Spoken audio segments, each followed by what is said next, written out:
Hello, gamers. Welcome to Gaming News Update here, and let's start things off, shall we, with some news coming from Sony because, of course, they're going to be pairing many people who might be interested in it to the PS5 Pro. As you can see, the console's finally revealed. This is what it looks like, of course, and obviously it's become a meme, obviously, because of three black straps on the middle of the console, which everyone's made a meme out of it at this point because it has become a bit of a meme. But the gist, though, is that the whole point of the PS5 Pro is that essentially they are essentially the whole purpose of the PS5 Pro is that they want to obviously increase the GPU. They want to give us advanced ray tracing as well as this new PlayStation Spectre Super Resolution, which I believe in their terms is essentially it improves frame rate. That's the whole purpose of what this technology is going to do essentially for the PS5 Pro, even though if you look at the reveal, some of the footages do look pretty much the same in graphics. So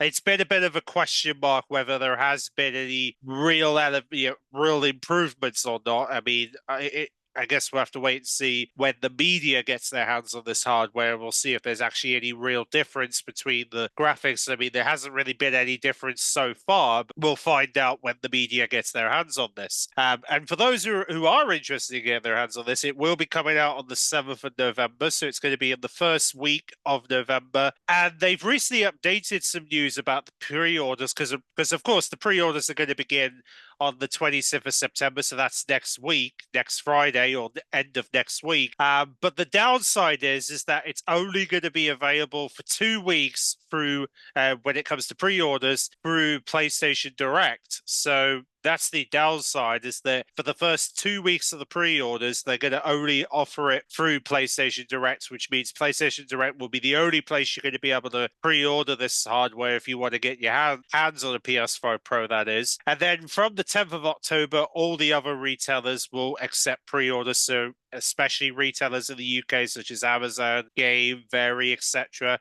They're all going to be offering pre-orders from the 10th of October, whereas PlayStation and Sony are going to be the ones who will be offering pre-orders for the first 2 weeks of its initial pre-order sale. So that's pretty much how the pre-orders are going to work for the PS5 Pro. For those who want to get their hands on this version of the PS5, if you've been waiting for the PS5 Pro. Now, another criticism about the hardware is that, well, it's a digital only. It comes digital only in terms of its standard version of the hardware. I know that's not really pleasing a lot of people who have physical copies of PS5 games, because I know that's going to be a real issue. For a lot of people because they have to get the disk drive. But obviously there's been a lot of situations about getting there for people who want to get the detachable disk drive because, well, they've been sold out and scalpers are nicking them and selling them on eBay like crazy. So that's part of the reason why gamers who really wanted a version of the console that has the disk drive, it comes with the disk drive, are really getting annoyed because they're basically having to go through all the trouble of being able to find themselves a disk drive in time for Christmas if they really want to get this version of the PS5, which is really annoying. It's not particularly best, if you can tell. But for those who are curious about the price tags for the PS5, well, the price tags kind of speak for themselves, really. We're talking like pricing it at basically $700, £700, nearly £800 in Europe. But yeah, technically £700, around the £700-800 price range is where we're looking at the PS5 Pro's release in November, which is and the worst and this is another hitter, is that this actual version of the PS5 is going to come with 2 terabytes SSD along with the DualSense, and a copy of Astra's Playroom will also be available. Because it's the PS5, you'll get Astra's Playroom for free. But I would imagine that they are going to be doing some bundles where you will be able to get games such as like Astra Bot, maybe Call of Duty, maybe some other big releases of this year that'll probably likely get the PS5 Pro potentially. They'll probably be doing bundles of those as well alongside the just standard release of the PS5 Pro. But there you go. So that's why there's been a lot of backlash towards the PS5 Pro, because of the disc disk drive problem, and because it comes digital only when you first get your hands on the thing, and you have to buy the detachable disk drive to make it like a to run discs within the console, which is annoying. But yeah, that's pretty much the downside. And yes, they do say that their aim is to make sure the PS5 Pro can run smooth frame rates at 60 frames per second whenever you're playing games. Essentially, is that's the plan here. Now, in terms of the PS5 Pro Game Boost, which is also another feature of the PS5 Pro, it will be able to be applied with up to more than 8,500 backwards compatible games for PS5. PS4 Pro will be playable. And in fact, some of the games already have confirmed they're going to be offering PS5 Pro enhanced versions of these games, such as Alan Wake 2, Assassin's Creed Shadows, Demon Souls, Dragon's Dormant, Final Fantasy VII Rebirth, Gran Turismo 7 Hogwarts Legacy, Horizon Forbidden West, Marvel Spider-Man 2, Last of Us Part 2 Remastered, which came out earlier this year. First Descent's just announced they're going to be having a PS5 Pro version of the game, or support for the game, and then Crew Motorfest is going to be supporting the hardware as well, and Ratchet and Clank Rift Apart, and many more games will get added to that list from third parties and PlayStation Studios that will be supporting PS5 Pro by the end of the year, heading into 2025. So yeah, so there'll be a lot of games that will be supporting this hardware by the time we end the year. So the chances are Fortnite's probably likely to have a PS5 Pro support by the end of the year anyways. There's a chance of that happening. But either way, it is what it is, I suppose. And there you go. So that's pretty much how the PS5 Pro is going to basically roll out, and basically some of the details in terms of what they're hoping to achieve with the PS4 Pro when they release it in November, which is going to be very interesting to see what the media thinks about the hardware when they finally properly get their hands on this. Well, this is a little unfortunate. Well, before we could potentially get a reveal for the World release on PlayStation, it looks like World's now facing a lawsuit. Nintendo just days before a potential PlayStation release. Yeah, this came out of nowhere, and obviously we had a Nintendo that came out that they basically put out a statement just recently saying that they declared that they have filed a petition infringement lawsuit on the 18th of September seeking to compensation for damage. It didn't specifically state patent rights it believes World infiltrated, but it also is interesting that it followed their legal patterns of on the opposite to one involving copyright. So it seems like from Nintendo's perspective, they are infiltrating a patent Nintendo had for World, which is really weird. And because of this, Pocket Pair, who are the guys who were making World, they've come out and said, well, they're unaware of the Pacific. They kind of said in a statement that they're unaware of the Pacific patterns we're accused for infiltrating upon, but we're not going to be notified of such details. But then they go on to say that, Pocket Power is a small indie company based in Tokyo, and our goal is, as a company, has always been to create fun games. We will continue to pursue this goal because we know that our games bring joys to millions of gamers around the world. And then in terms of a post that they gave out to the public, they also kind of started that post by saying, regarding the lawsuit, yesterday a lawsuit was filed against our company for a patent infiltration. We have received notice of this lawsuit and will begin the appropriate legal proceedings in investigations into the claims of the patent re-infringement. So it's really unfortunate that they're getting kicked up the backside, considering they're meant to be getting ready to reveal a PlayStation release, World, because obviously World is yet to be released on PlayStation, and it's supposed to be getting announced at Tokyo Game Show, possibly during next week's State of Play. So it's now a question mark of whether the lawsuit will now damage the plans, or whether they're going to be able to actually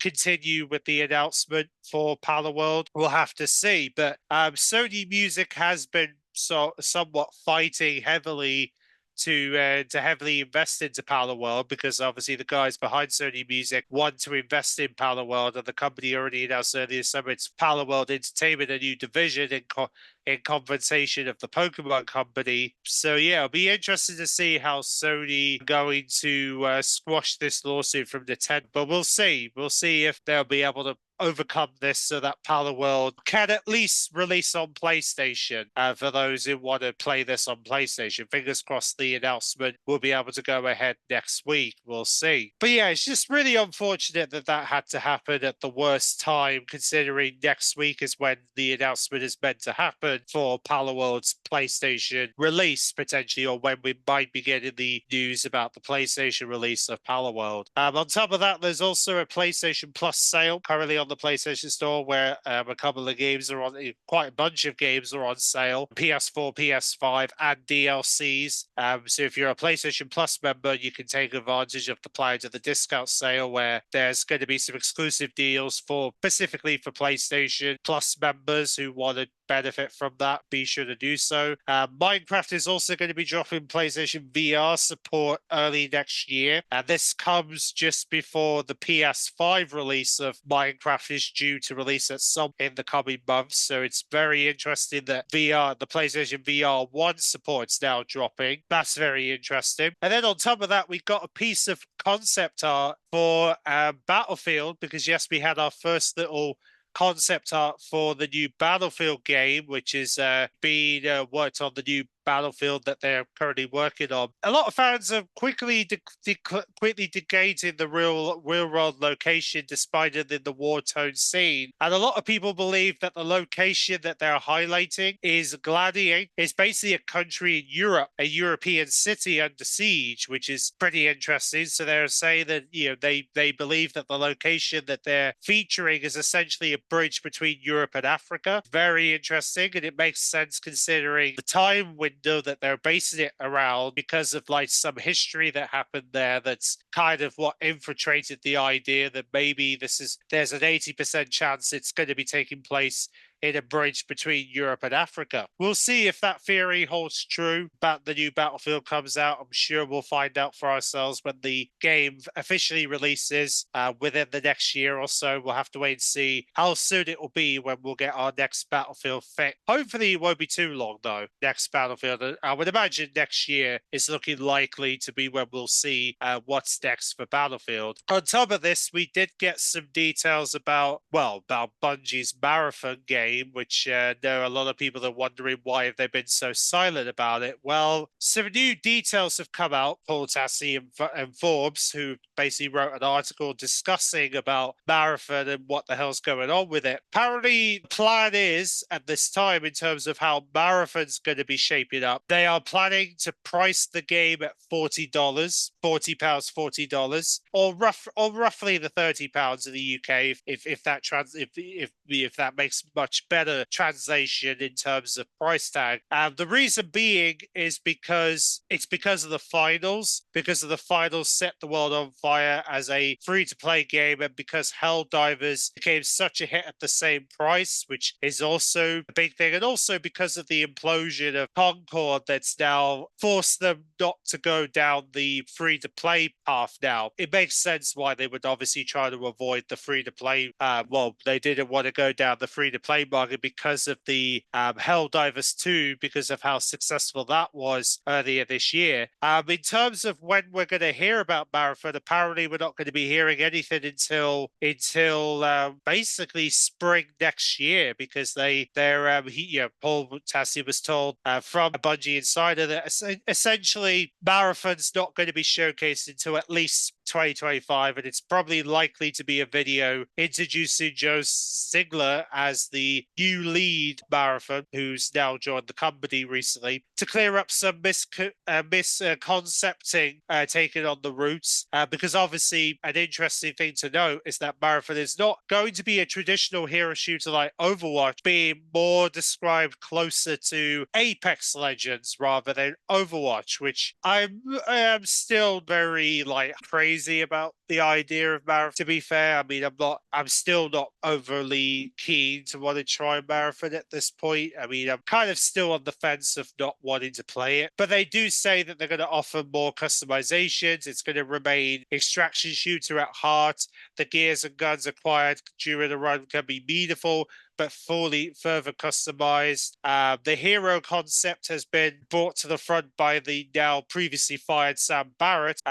Obviously left the company because he was the guy who wanted the hero concept to be a thing. There will still be puzzles to solve and secrets to uncover. So that's pretty much how things are going in terms of the development. But in terms of basically less optimization, Bungie's obviously and because of their silent, they're in a really tough spot because Sony is applying pressure on the company investment, and also Sony needs Marathon to be delivered within the slate 2025 for it to be a hit. And also, it seems like failure is not an option. In Sony's terms, get the game out, let alone at the quality level needed. We'll see. We'll see if Bungie's going to be able to pull off a miracle with Marathon. I mean, I'm kind of interested to see how they're going to go about it, considering the fact that they've been very quiet about Marathon for most of the year. So we'll see if 2025 they can pull out a banger with this. But I'm just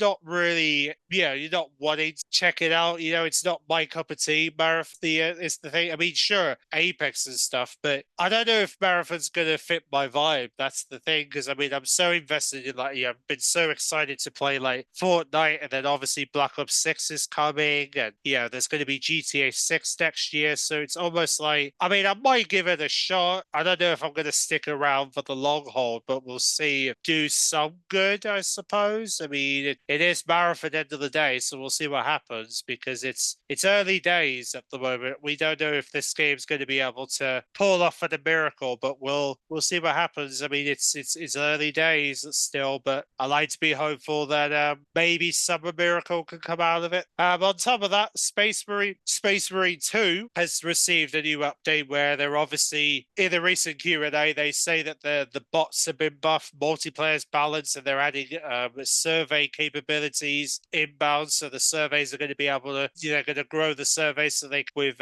more and more people wanting to play Space Marine 2, which is very understandable because the game's doing very, very well. So obviously they want to make sure that more and more people can get their hands on the game and be able to get into the game. Another piece of news that's not really sitting down well with a lot of PlayStation players, but it seems as though Horizon Zero Dawn PS5 and PC remaster is going to be a thing, because basically back on the news front again that it's been rated by ESRB, so the thing is definitely real. It's definitely coming. Obviously Lego Horizon Adventures, we know it's coming at the end of the year. The remaster of Horizon Zero Dawn is now definitely happening, and also some of the descriptions mentions that players guide Aloy as she learns to hunt robotic creatures and animals in the wild. Aloy uses arrows, spears, explosive traps to infiltrate and kill machines, broad and accordingly human enemies. So it definitely seems like a remaster of the Horizon Zero Dawn is definitely happening, and it's very possible this remaster is likely going to get announced, the state of play that is due sometime next week. And more importantly, there's about 57% of players who are not interested in the idea of a Horizon Zero Dawn remaster. So a lot of people are looking at this as a negative. A lot of people are looking at this as an alarm bell ringing, very concerning, considering not a lot of players are not particularly thrilled Horizon Zero Dawn is getting remastered, aka remake, PS5 and PC, even though a lot of people really want to see Blood get a PS5 release, which is understandable because a lot of people more wanting to see Bloodborne than a remaster of Horizon Zero Dawn. So that kind of tells you the audience within PlayStation right now, that they're not particularly too pleased to hear that they're thinking about doing a remaster for Horizon Zero Dawn.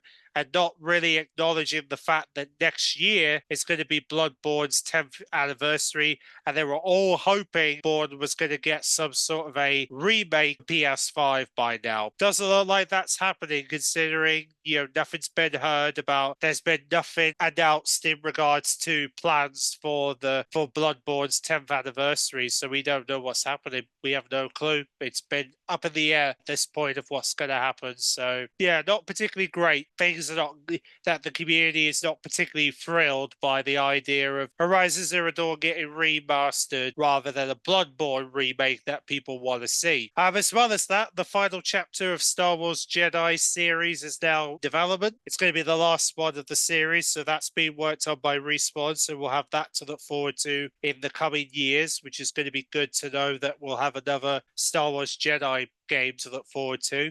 We also had the release of God of War Ragnarok on PC just recently as well, so you can see the launch trailer that's just come out.